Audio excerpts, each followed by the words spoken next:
Alors bonjour à tous, c'est Puish. Aujourd'hui, on se retrouve pour un film qui m'a mis une bonne grosse claque. Alors, il a une bonne petite réputation quand même, hein.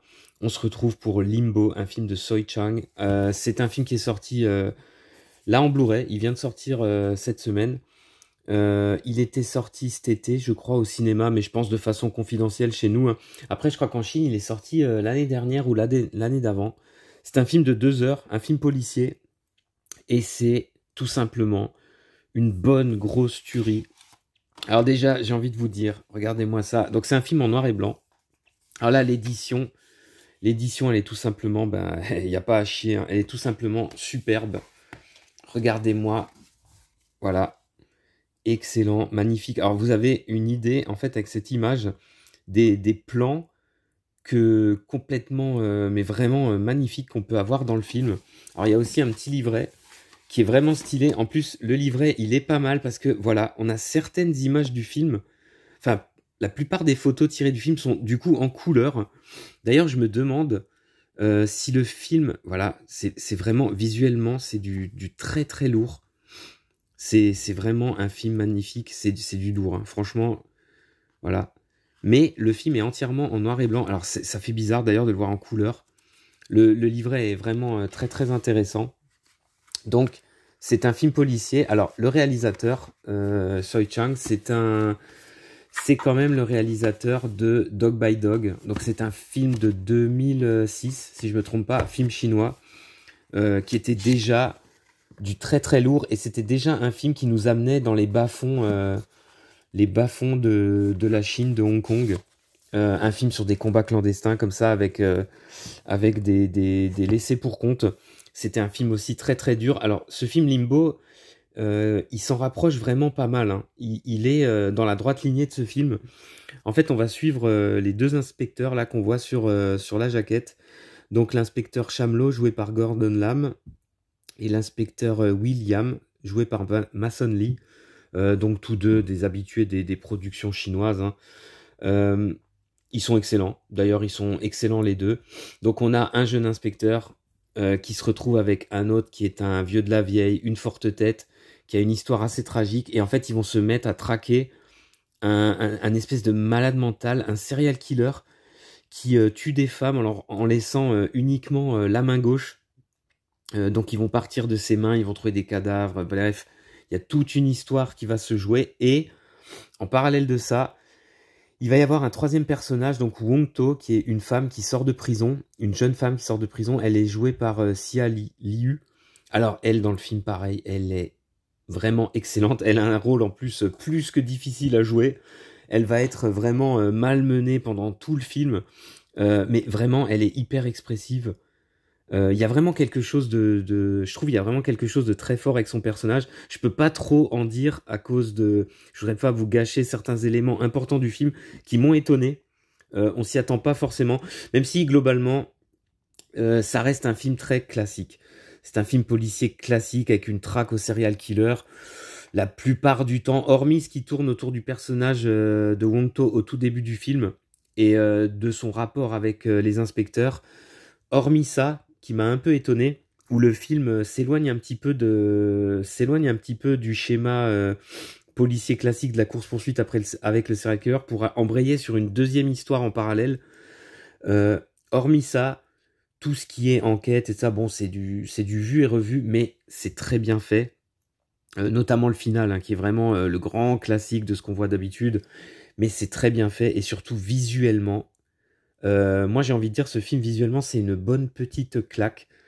Parce que vraiment, je me suis posé la question pendant tout le film s'il a été tourné en noir et blanc ou en couleur. Moi, je pense pas. Je pense qu'il a été tourné en couleur. Mais peut-être que, si ça se trouve, il faudrait que je regarde les en fait, il faudrait que je lise ce putain de livret.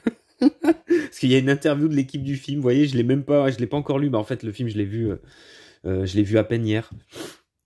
Donc, parce que j'ai l'impression qu'il a peut-être été tourné en couleur et que peut-être en post-prod, ils se sont dit, tiens, en noir et blanc, l'image, elle rend, mais vraiment, mais trop bien. Parce que on est vraiment dans les bas-fonds de la cité hongkongaise.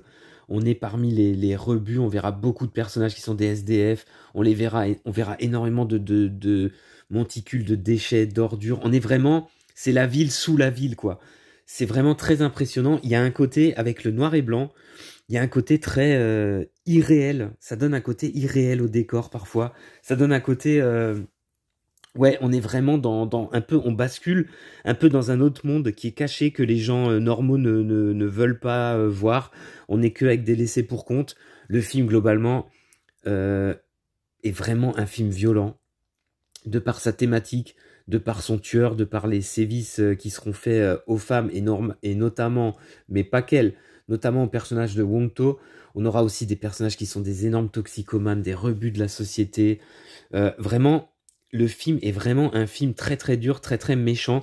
Nos deux inspecteurs, c'est pareil, ils ont des caractères complètement opposés. On verra que certains ont une histoire vraiment tragique. En tout cas, leur relation fonctionne hyper bien.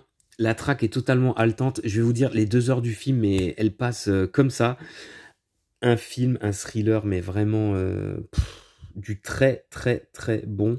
Là, on a du cinéma chinois qui nous fait du très très lourd. Le film se met sans problème pour moi, hein, au niveau du cinéma coréen avec un The Chaser, J'ai rencontré le diable. Alors, il atteint pas l'excellence, mais franchement, il en est vraiment pas loin pour moi. Et c'est surtout, malgré le classicisme de son histoire, c'est surtout son visuel magnifique, notamment toute la partie finale où on a vraiment l'antre du tueur. C'est ce qu'on voit un petit peu sur le grand panorama que je vous ai montré, avec toutes ses mains, toutes ses marionnettes, toutes ces monticules de déchets. On a aussi, pareil, dans toute la scène finale ou toutes les séquences où il pleut, je trouve que la pluie ressort vraiment, mais de façon magnifique sur l'écran. On aura aussi pas mal de plans vraiment très très bien faits, très très stylés, où les personnages comment dire, sont dédoublés comme ça sur l'image, en dédoublés et en gros plan comme ça. Ça donne des images vraiment saisissantes. Et puis globalement, c'est extrêmement bien réalisé, c'est extrêmement bien joué. Les personnages, que ce soit le jeune, que ce soit le flic bourru, que ce soit la jeune fille, disons ils sont très attachants, très bien joués. Justement, c'est ça qui est bien fait dans le film, c'est que du coup, on n'en a pas rien à foutre de ce qui peut leur arriver. Non, au contraire, on est scotché avec eux dans cette chasse à l'homme. Le tueur, même si pendant une grande partie du film, on le verra pas vraiment, on le verra comme ça caché, c'est un bon gros taré comme on les aime. Pareil, pendant tout le film, on se demande mais pourquoi il fait ça? Qu'est-ce que c'est son but? Qu'est-ce que c'est que ce malade mental? C'est vraiment haletant. Bah, grosso modo, le film, franchement, il passe tout seul. En plus, il se passe plein de trucs. Il y a plein de rebondissements. C'est du très très bon. J'ai même envie de dire, c'est du caviar. Si vous aimez le cinéma asiatique comme moi, le cinéma chinois, si vous aimez les thrillers noirs, plus noirs que la nuit, j'ai envie de dire, bah là, foncez, hein.